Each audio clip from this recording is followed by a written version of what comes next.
scratch-built Gallows with no airbrush or 3D printing? Oh yes.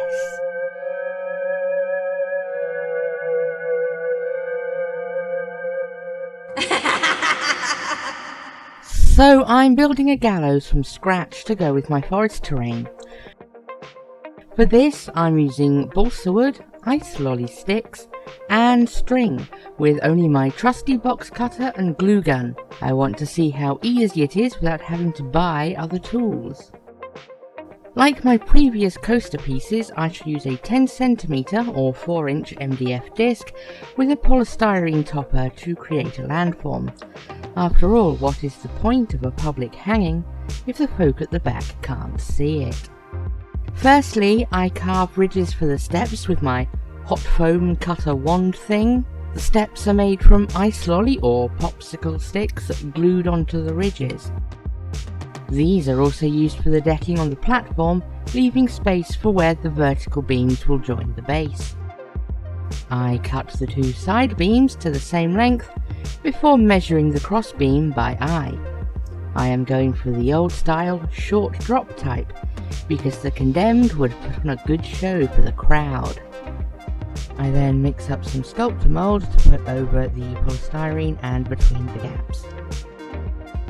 After that, I do my usual herb flock over the piece, making sure that the middles of the steps and platform are clear. My homemade sealant is PVA glue, water and a touch of dish soap to deal with surface tension. You'll see I did a wrap of rope around the crossbeam to test out the rope effect I want. Happy with how it turned out, I later add the noose itself.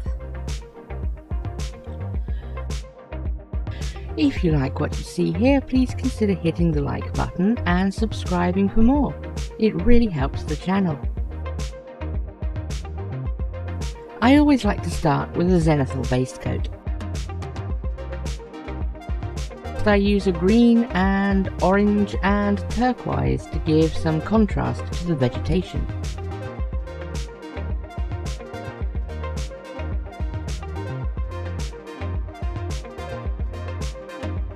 I then mix all three paints together with lots of water to make a thin wash which goes over everything, bringing down the brightness and tying everything together.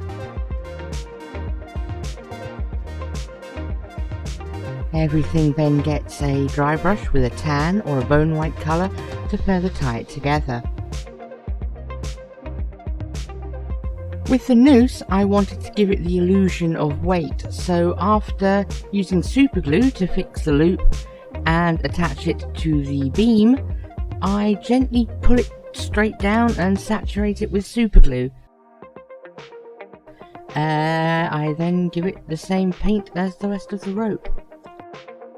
I stuck bunches of lichen around the base and some creeping up the beams and steps to show the age of the whole thing. Then I came in with the herb flock again over the corners and lichen to add layers of foliage. To seal it all down, I first spray with isopropyl alcohol and let that soak in, before using my usual sealant mix over the top. There we have it, another piece of easy coaster terrain to add some extra playability to your table. Perhaps your D&D party needs to rescue a member from the hangman, or it serves as a grim reminder to your army of the fate that awaits the losing side.